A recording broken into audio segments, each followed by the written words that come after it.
Tell us first, when were you born and where? I was born just out of a little town of Ellaville, Georgia, on the Americus Road, just off the road. March the 1st, 1889. When did you come to Florida? In 1916. 1916. Where did you come when you first came here? Eau Gallie. I came to Eau Gallie as cashier of the bank down there. Came from Atlanta, Georgia, down there. What was Eau Gallie like then? What do you remember it being like when you first came? Well, it's just a little old country town. It was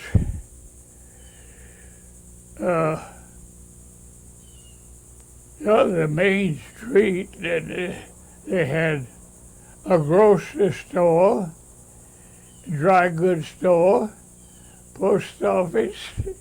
There wasn't any bank, the school, and they had a yacht club down there on the Eau Gallie Creek. That was the winter attraction. They had all of the doodads going down there on that, off the Eau Gallie Creek. Eau Gallie Creek is known for manatees. They go up that creek up the creek. I saw my first manatee. Johnny J. Jones used to winter there. He had a little old traveling show, and he wanted a manatee to be one of the attractions of the. So got one of the old fishermen go out and get him a manatee. So he went out and got an old mammy and a little calf and built a water tank and shipped him in there. The little old calf, about 2 feet long. So they had to gather moss from the river and ship to wherever they were going to feed the manatee. So the Eau Gallie,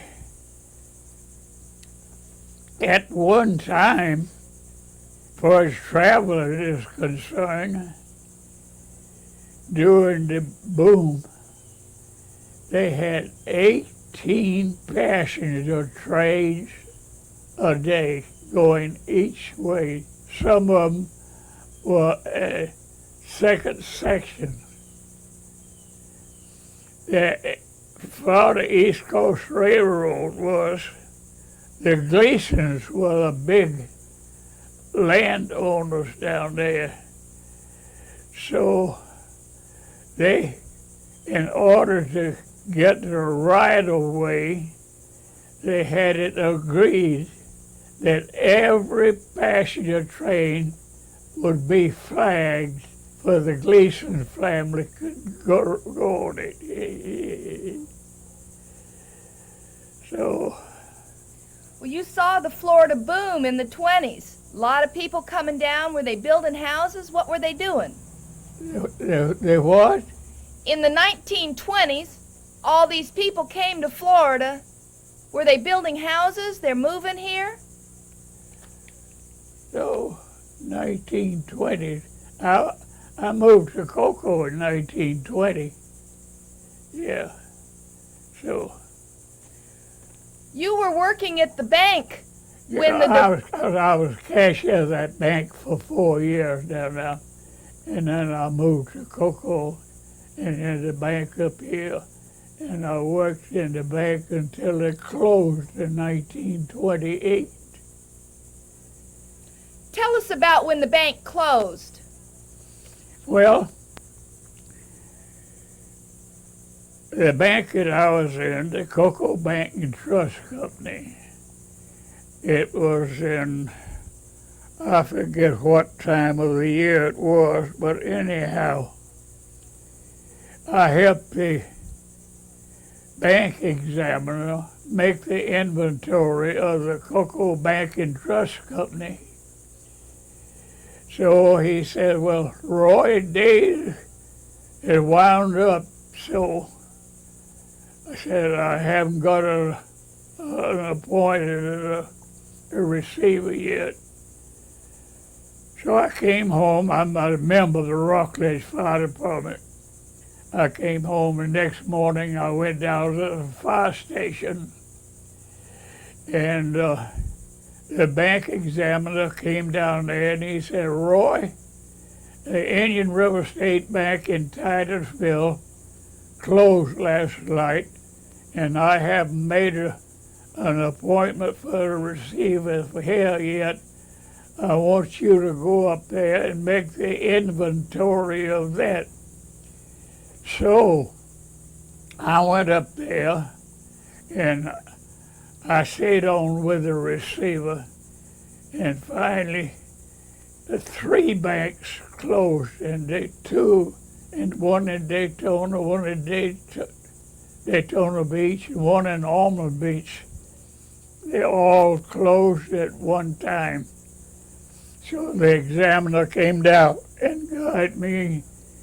He said, I want you to make the inventory of that bank. And in the meantime, those banks in Daytona closed, and I made the inventory of the Almond State Bank. So There wasn't very much cash money around. there wasn't any money around. No, I was born and raised on the farm till I was 22 years old. I spent 20 years banking, 5 years in hard times, and then I spent June the 1st, 1936, I went to work with Travis Hardware, and there I worked till I was 80 years old. Can you tell us about the hard times? What was it like here? Oh, the hard times in those 5 years, I did whatever I could get. I packed fruit. My wife taught school for 31 years, and when we were married, she quit teaching. So when the hard times came on, she went back to teaching, so she had to go and renew her certificate. So for 3 years, 6 weeks out of this summer, she'd go to summer school. I had 2 daughters, Harriet and Jane, and while she was in going to school, we went to my farm home in Georgia for the 6 weeks. And so she went back teaching in Florida. She taught for 31 years. And during the meantime, she was kind of poetic kind, and she would think of a little subject, she'd make a note, put in a box. So when she quit teaching, she got that box out and wrote a book of poems. So that was what wound up. And when I retired, I still go up there on the first of the month and help them with the statements. Now I've been doing that ever since. What did you do for a social life back in when you first came down here? What did people do for fun? Well, there wasn't much fun going to the beach. When it was in Eau Gallie, we used to go by boat down to Melbourne Beach. There was the peninsula there was there. They had some cottages there. We rent a cottage for the weekend, and my wife and I and the friends, they get the boat and go down there. And so, the mailman in Melbourne carried the mail by boat to Melbourne Beach. And some people ride that boat down there and back. So, and when we moved to Cocoa, we used to, in order to get to the beach, we'd have to go down around the point of the island and come up to where the military, and that place, it was narrow, and there weren't any palmettos there. So we go down there and to the beach. Were there May Day picnics and things like that? Yeah, well, the holidays, Eau Gallie would have the 4th of July. Cocoa would have the Orange Jubilee. And let's see, there's 3. Anyhow, that'd be the holidays.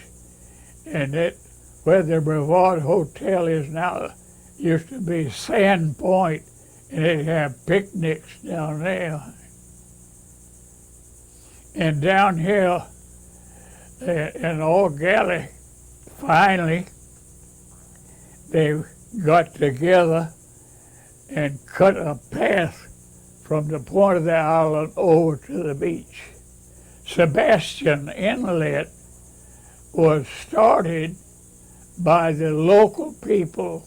They took wheelbarrows and shovels and go down there, and they got it so water would go from one place to the other. So they rode from here to the west to the beach. That filling station there by the bank used to go what they call the old Humpback Bridge, and that used to go down to what it was, what do they call this, that they'll go down the point of the Isle of Sand. There used to be a gun club there, and then they built a causeway from the gun club over to Cocoa Beach. And that was the first. It used to be, you go down Sand Point, go down the island, and you go over, and there was a big pine tree there, and where it turned, and the eagle had a nest in it every year. So, and you mentioned that they delivered the mail by boat. Do you remember the early postmasters and how they delivered the mail? Well, the postmaster in Melbourne who carried the boat was Don Bogine. He's in Melbourne. And Eau Gallie and the island, the mail was dropped off in Eau Gallie. Lotus, Banyan, Georgiana, and Merritt Island, and it brings it, puts it in the post office at Cocoa. It pick up the mail going south in Cocoa and reverse it and put it in Eau Gallie post office. So the island had 2 mails a day.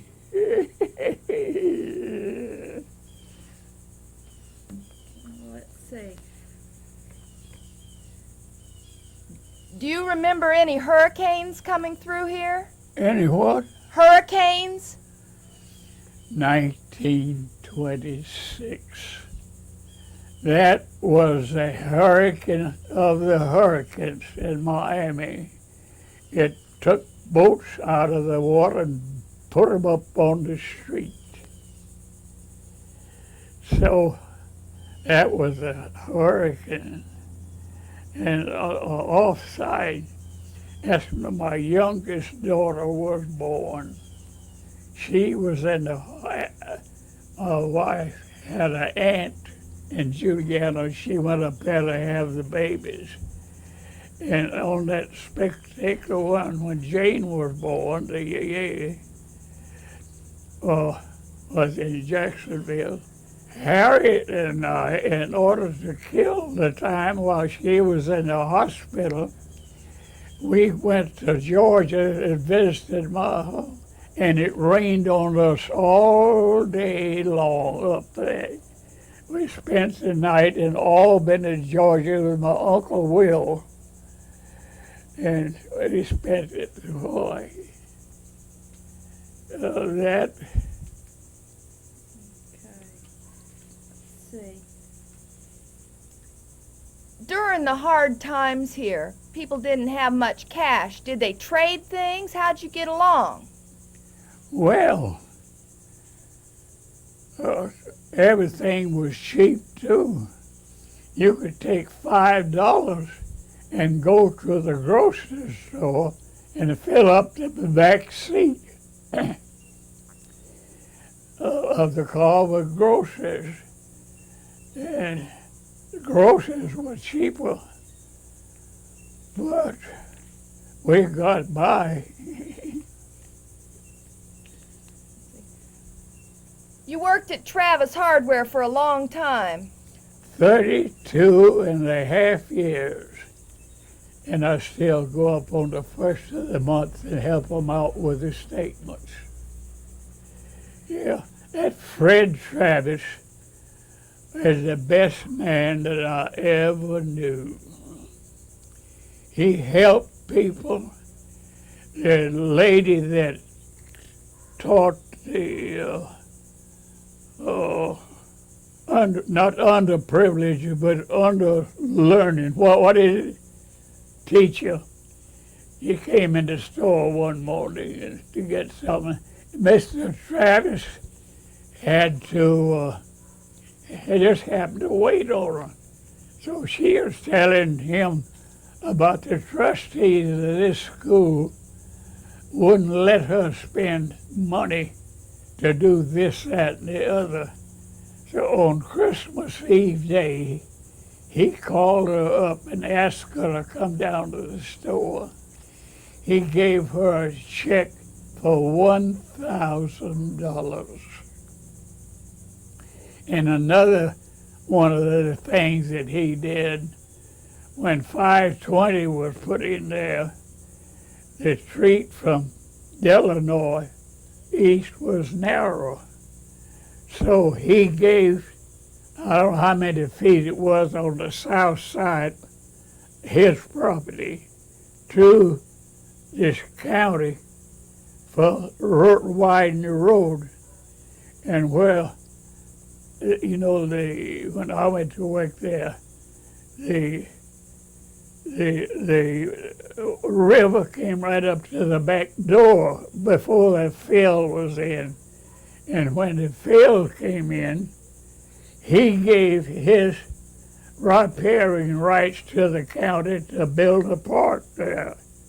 And he helped people, kids going to school, anything. Those colored people they'd buy stuff and pay him $2 a week and all that so he was one wonderful man. How did the Travis hardware store begin? Huh? I understand when they first started the Travis store, it was on a boat. Well, Travis store came from Sanford over here. And you know those condominiums just north of 520? There used to be a little wooden building there. That's where Travis went in business in Florida. And eventually he had a boat, with hardware boat. And he'd stop down at Eau Gallie and all the places down to Jupiter and serve the people on the river. So that's what he had. And there in Cocoa, the railroad, the freight office used to be right across the street on the corner where that's where and the branch ran down to that. And I've gone to work in the mornings twice at freight, and there'd be a freight car over in the street. So, and the school was up there where that,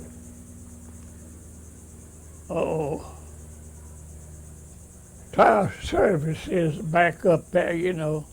The schoolhouse used to be there. So,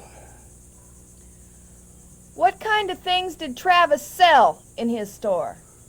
well, most everything, roofing and nails, all pipe, every kind of nails, hammers, and any paint. And, he sold Benjamin Moore, Sherwin-Williams paint. And on the south side, it used to be a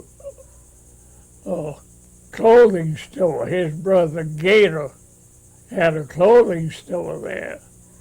And then when the clothing store put dishes and stuff like that in there. So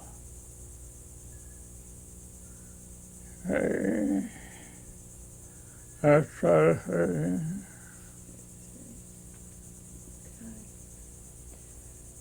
Travis is still there. You think it's going to be there? huh? Travis Hardware is still there. It's still there, yeah. Let's see, it's about 105 years old. He came from the north down here, I think. Were there any other hardware stores around here?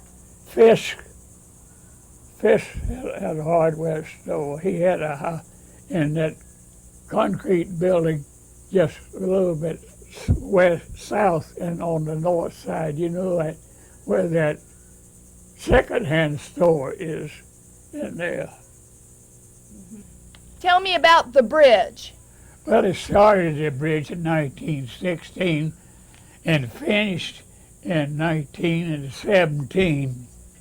Dorothy Daniel was the first person to cross the bridge.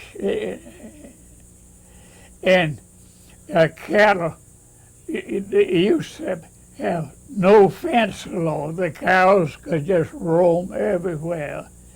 So when they made the law, fence law, they rounded up all of the cattle on the island and drove them across the bridge.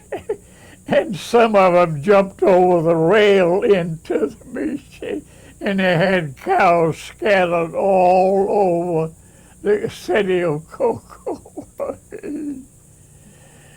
Yeah, and going to Jacksonville by car. You'd leave here 7 o'clock in the morning, get to Jacksonville at 6 o'clock that day. I was 14 years old before ever I saw an automobile. I saw the Kitty Hawk fly in 1912 in Atlanta, Georgia. And I have flown in a plane piloted by astronaut Wally Schirra. And I have made a movie commercial in Silver City, Missouri. They were having their annual celebration and they wanted some old pics. So I went over there and participated in that. It's about that first house on Cocoa Beach. Okay. Well, from the lighthouse to Melbourne Beach, with the exception of maybe one or two homesteaders up around the lighthouse to Melbourne Beach, there was only one house. Roy Packard was a transfer man, got wind of a storm and a boat loaded with lumber was wrecked over there, and the lumber had washed ashore. So he goes over there and salvages enough lumber to build a house, and he named it Driftwood. It is located where the South Lane transfer and the North come together, just north of the old Navy base. It's on the beach over there. And the next one is Dr. Keniston served the people around the lighthouse. And of course the roads up there were just wide enough for a car. Paramedics on either side of the road. So he was going up one night to visit a patient, and from one side of the road, out of the paramedics, a deer jumped out of the way and landed on on his car.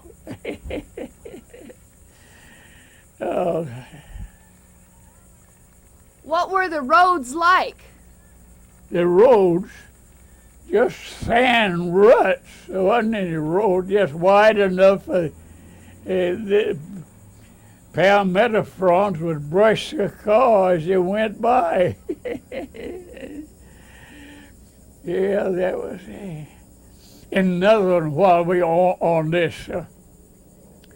Hub Williams, one of the old families up at City Point. And the old man got crippled or something, and he couldn't walk around. So they went to the beach one afternoon and took him and set him down on the beach. And while they were enjoying the beach, here comes this black bear out of the paramedics. He got up and went running off.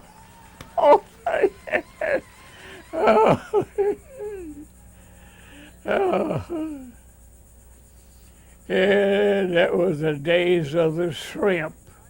They had a pier over there, and at night when the shrimp boats would come, it looked like a city. There'd be 50 or 75 shrimp boats. They would ship shrimp out of here by the carload. You could eat all your shrimp you want for nothing hardly. So yeah, they used to, those shrimp boats used to, the home port would be St. Augustine. But when they built this port over there, They had shrimp boats from all over. Do you like to fish? No, I don't fish, no. I heard the fishing used to be pretty good. Yeah, they used to, yeah. Yeah, well, down at Eau Gallie one time, the fishermen there, they had a good fisherman. They used to come up on the Banana River to catch mullet this time of the year and all like that. They have a run boat. And they had several fishermen around. They had a camp there. And these fellas would catch their fish and put them on a run boat, bring them into Eau Gallie and ship them that way. So one night, the fishermen came in one morning with a boatload of spot-tailed bass. And they had their nets around, I don't know how many tons. They put the net around them, and they came in and wired the market how much they could use. So they could use only about 5,000 pounds. So they had to go up and take the nets around from let them go.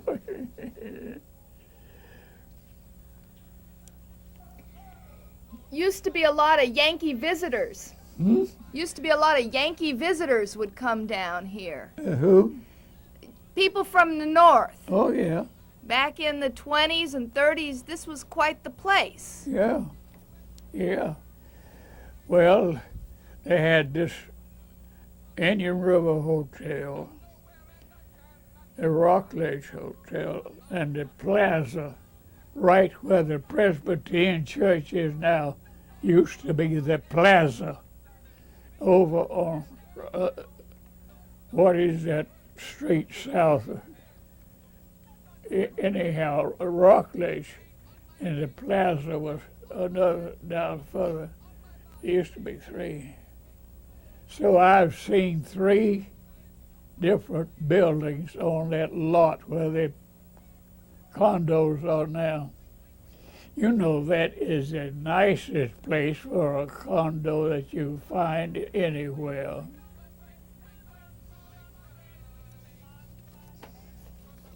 Mosquitoes pretty bad then? Oh, Lord. I came down here and landed in Eau Gallie on the 8th day of September. Well, for the first few days, everything was all right. Waked up one morning and got out and legs, mosquitoes. Somebody said that you could take a quart cup and sing it around and catch a gallon. And I built that house over in 26. And we'd drive up there. We had these mosquito beaters, you know, those palmetto switches. And we'd drive up. The kids would run to the door, get in, scoot in. They couldn't play out of the doors. They had to play inside. Goodness. When the county started spraying for the mosquitoes, when the Navy came in, they didn't like that little spot spraying. So they converted one of their bombers into a mosquito sprayer. So they'd fly over in the morning and your car parked out there, and it looked like a little shower would come along. But that got rid of the mosquitoes. Oh, goodness. Well, I was out there working on the screen door here a little while ago, several days, a month ago, One morning about 11 o'clock, I was out there doodling around with the screen. All of a sudden, a bunch of mosquitoes came in. About 9 days after it quit raining and rainwater puddled around, that's when they come. Do you remember how to make one of those mosquito beaters? Do you remember how they were made? Oh, Do you remember how those mosquito beaters were made? yeah. Take a pound metal, go out and cut off and take a fork, strip it, just make it, and leave about that much for a handle. You take that handle and then you switch, like a switch, you know. So they have that, the mosquito beaters organization. They have an annual people who are in here up to 1950. That's a big organization. We have a big time. People get together, hadn't seen each other in a long time. So.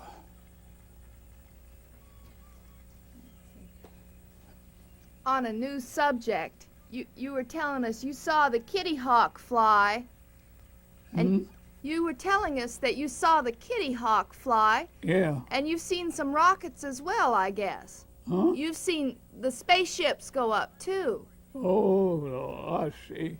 Well, now we find when it goes,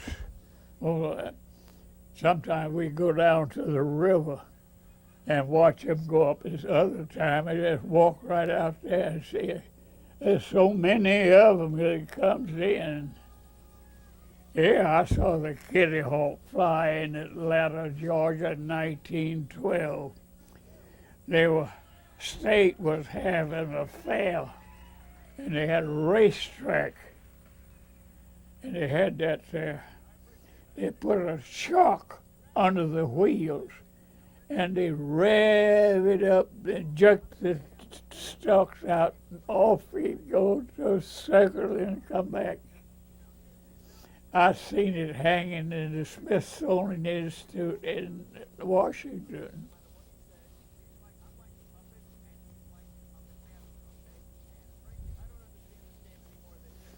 Yeah, when I flew,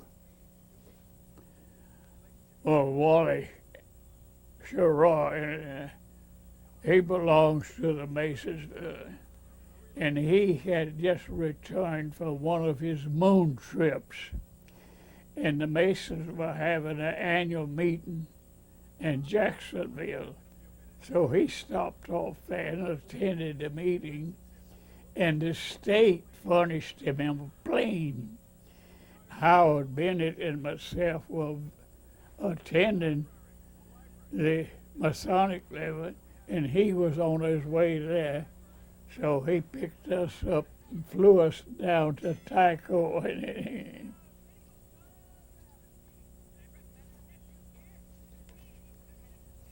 You've seen the whole history of aviation. Oh, the whole history.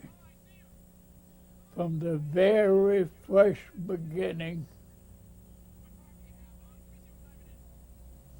And I was 14 years old before ever I saw an automobile. Yeah, I've seen the whole history of aviation.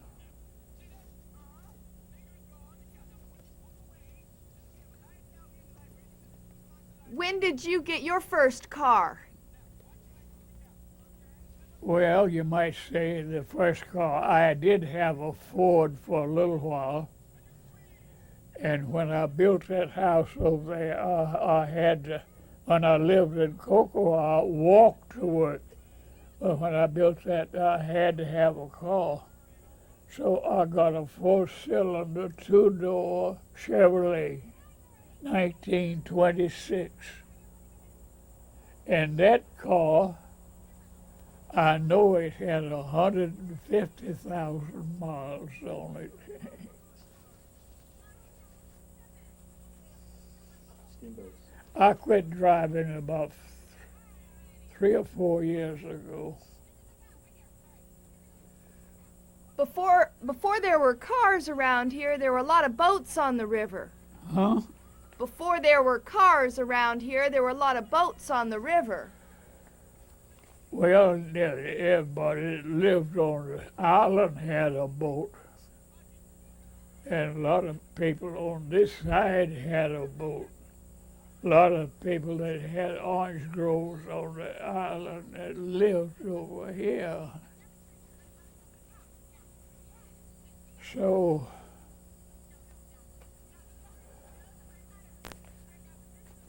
Do you remember the steamboats? yeah, Can you tell us? the steamboat used to land right out here west of Rockledge. Come down St. Johns River, Rockledge Creek, load and unload the freight. You take where the hospital is, down to the fire station, that area all what used to be a 9-hole golf course. President Harding had a boat down from Jacksonville to Indian River Hotel, and he played golf on the golf course.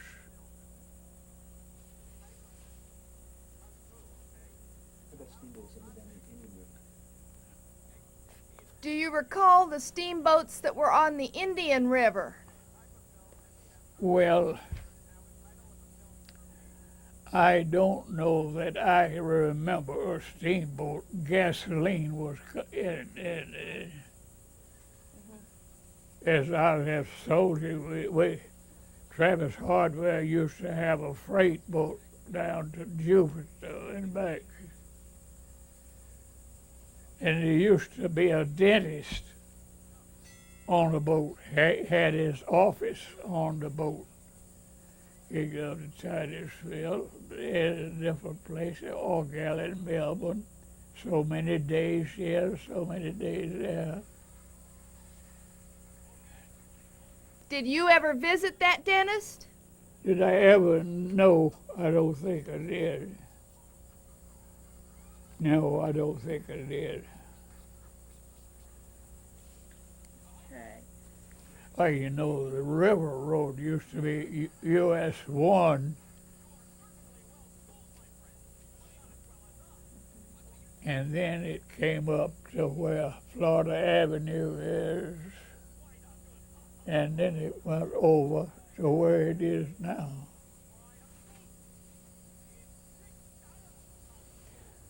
I understand that they helped build the roads with some old shells. They used to use the old shell mounds for the river road when they were building the roads. Do what? When they were building the roads, they used some shell that they found, the Indian shell mounds. Do you remember about that? No, I don't remember. I know it used to be just this Indian trail go down, and then people rode horseback, and then they had a path, and they got to one road. They made the pavement. I think it was at about let's see, 19 or 20 when they paved the road on the island.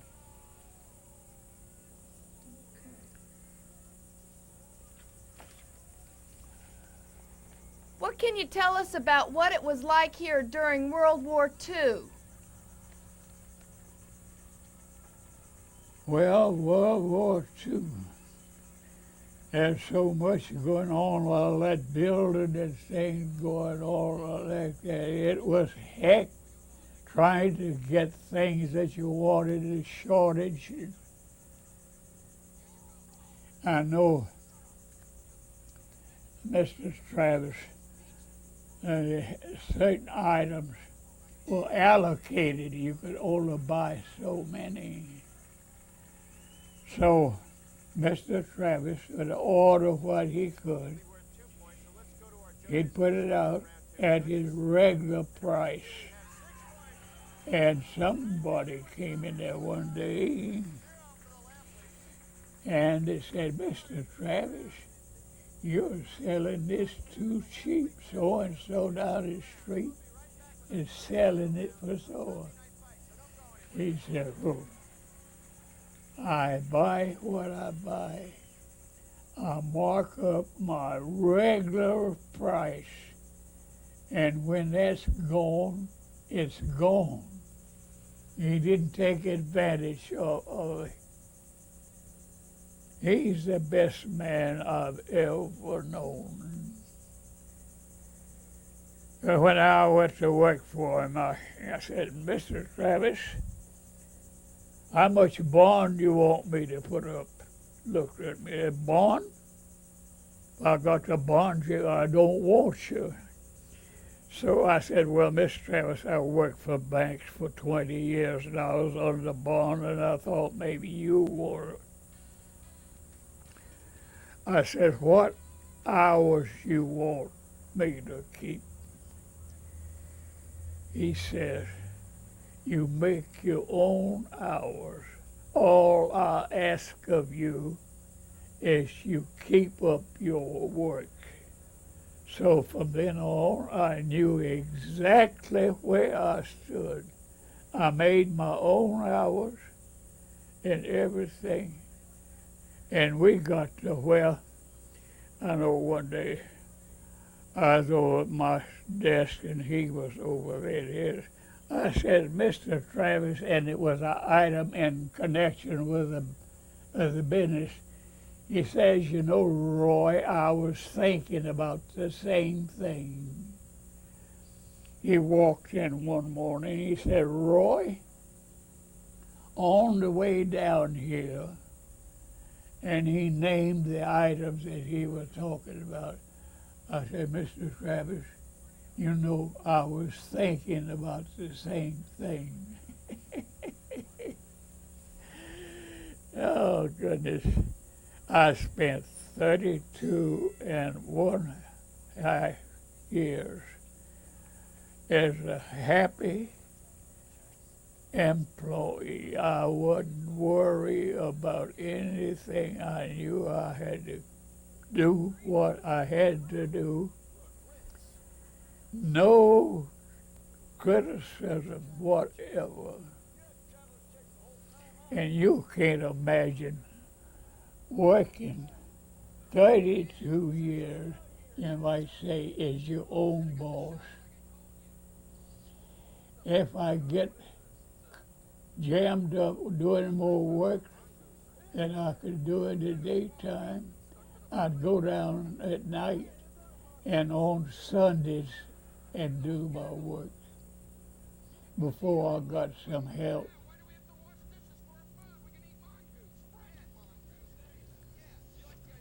Your children went to school around here. What were the schools like around? See, Harriet was born in 21 and they went to school here. They used to have, the school building was up there where Scotty's in that area there. That was, and the old school when I first came, it had a wooden building over there where that tire on 520.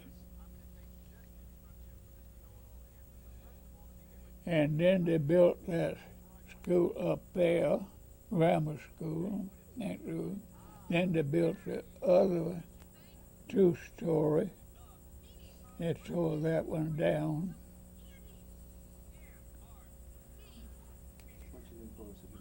Yeah, why don't you lean back here? I'll lean into you so you can hear me. Which church did you go to, and what kind of events did the church have? Well, I think we went to the Methodist Church in Eau Gallie, and we moved to Cocoa, some of Harriet's friends belonged to the Presbyterian Church. So he joined the Presbyterian Church. Right. She's very active in the Presbyterian Church. I quit going to the lodge and church because I can't understand. I hear the voice, but I can't take what they're saying. So In your younger days, do you recall the kind of church socials that used to happen? what? Do you remember the church socials when you were a younger man? Well, I know one time the men's Bible class and the women's Bible class had a race, see which one could increase their membership the most, and the one that lost had a banquet over in the Indian River Hotel. The men that lost. Oh, goodness.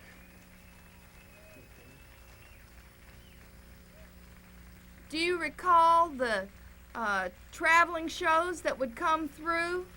The circuses and the tent shows that would come through this area? What?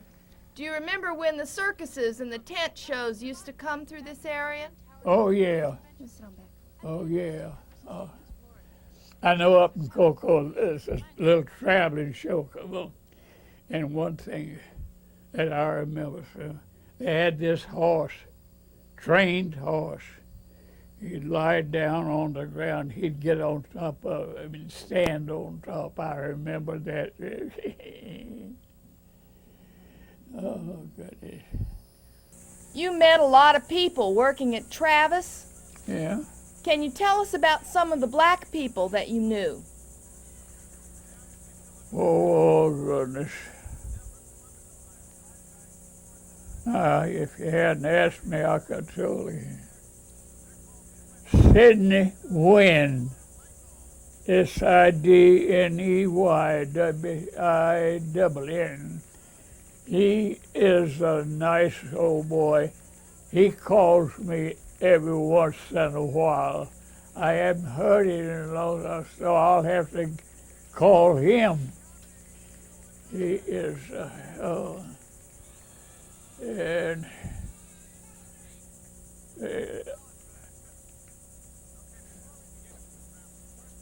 Norman Scott was our truck driver.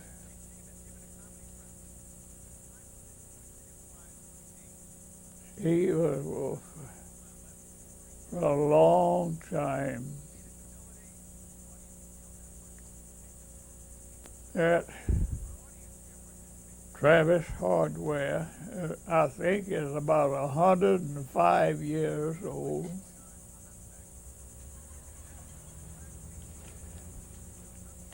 Can you tell us a little bit about the relationship between the races, between the black people and the white people back in the early days here? Well, back in the early days, before the black people stayed across the track, and the whites.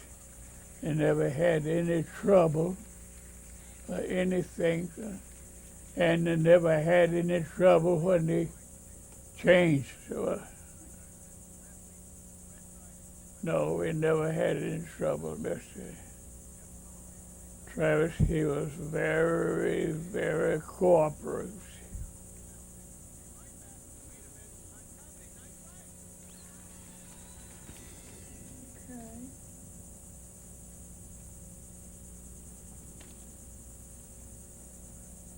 I understand that at the theater in Cocoa they used to have bingo games.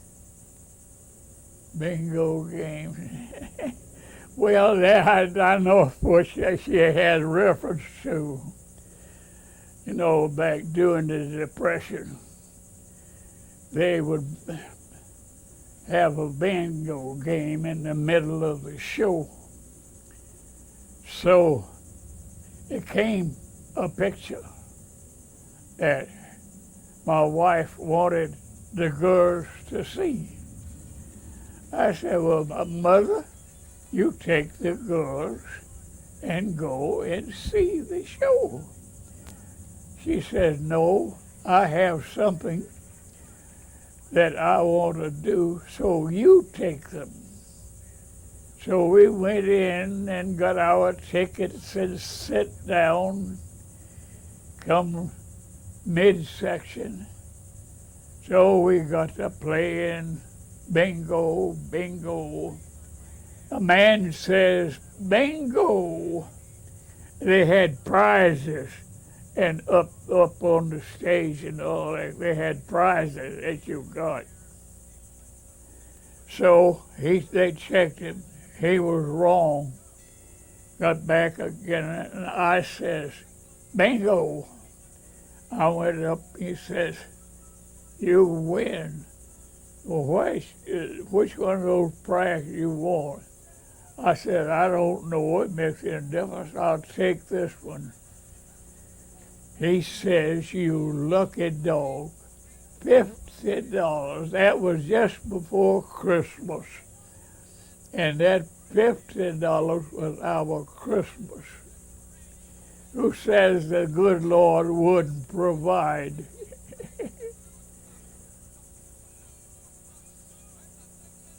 Do you recall the livery stable in Cocoa? Hmm? The livery stable. OK Key. Oh, OK Key. That's where the theater is now. That's where the livery stable was.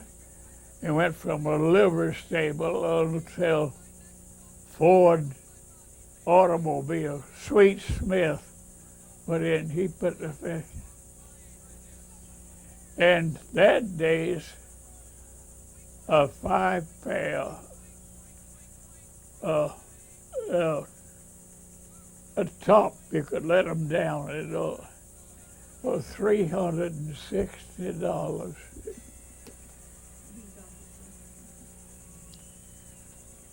I know the prices have changed on a lot of things. What about property around here? Oh, well, that all depends on where it is located and the surroundings and so forth. I don't know, I think we paid during the boom. We bought 50 feet by 120 feet on the corner there. I think that was $1,100. It all depends on where it is and what it is. Because the river road, that you can't tell what it all depends on how bad the fellow wants the property and how bad the fellow wants to sell.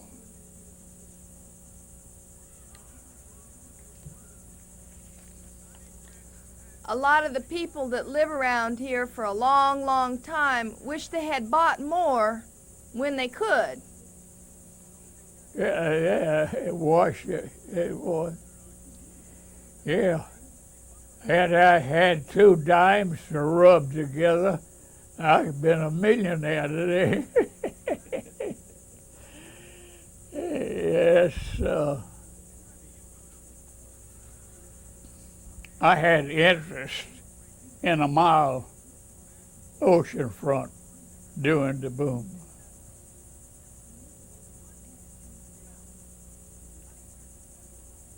Oh, goodness. I could have bought that mile very, very cheap when it went down. This, let's see. Yeah, this lot here. No, it was this was the middle one, 50. It was a 1, 2, 3, 50-foot lots. I bought this one for taxes for $70. I gave a man $25 for a quitclaim deed to the 50 feet that runs all that way north of that house.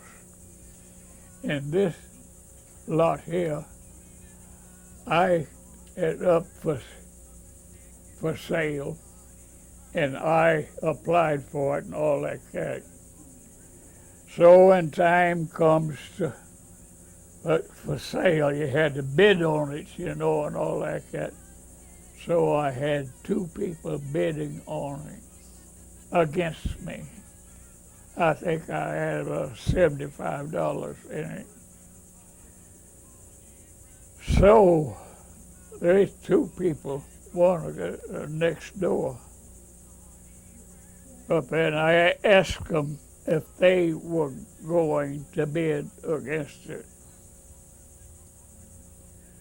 So I made a deal with one of the fellows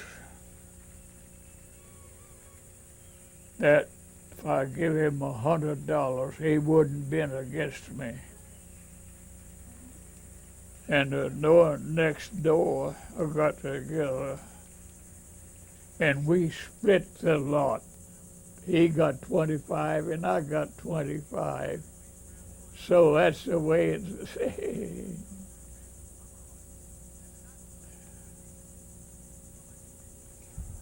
Where was that beach property that you had an interest in? Beach property. It's north and south of the lighthouse in that area up that way. The north,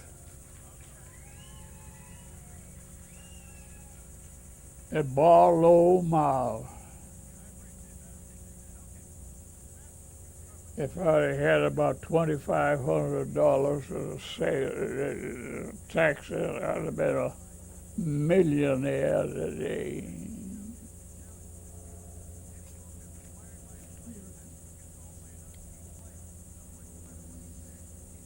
Take that poetry book about the fourth page, fourth or fifth. It's a little black boy. About the fourth. Read it.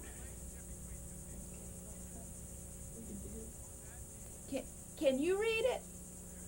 No, you read it. Okay.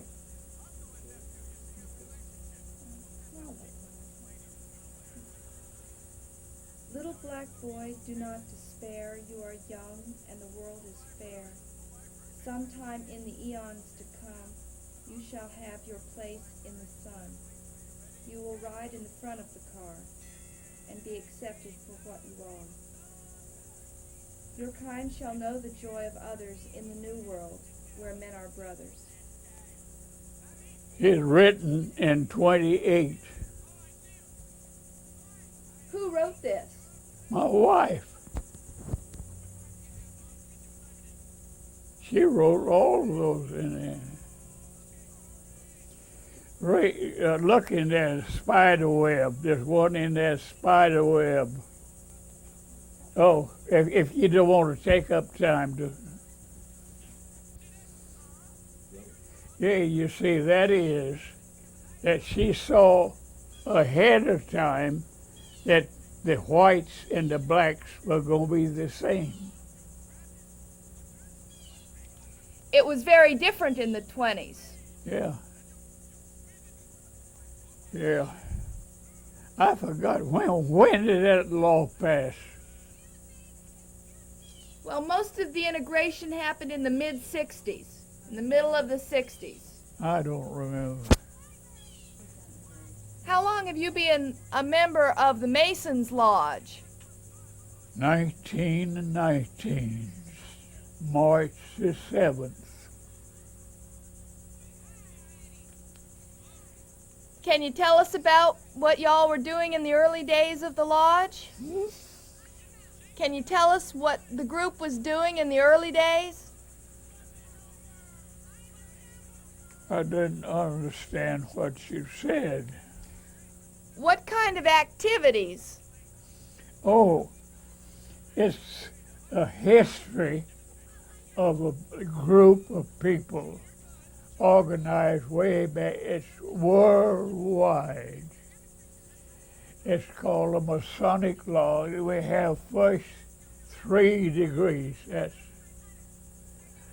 And it's the brother lodge. See, there's the level. We meet on the level. Act by the plum and part upon the square. There's 3 principles that's the principles of liberty. You have to, we don't solicit membership. You have to ask and you accept it. And then they have 2 rites, Scottish Rite and the York Rite, different parts of history of the Bible. All of them is based on the Bible. You might say it's a Bible class.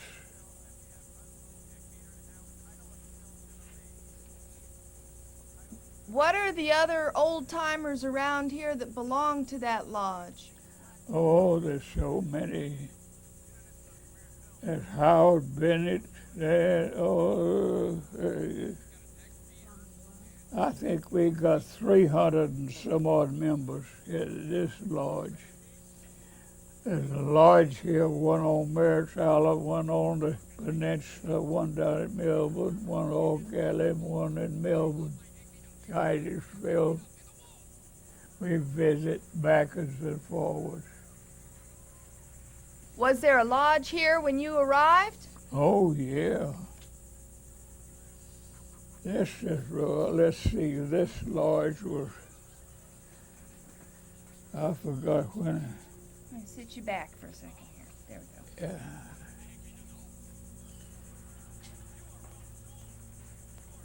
Tell me about some of the famous people that visited Brevard. That's what? Some Yeah. of the famous people that came here. You mentioned President Harding came.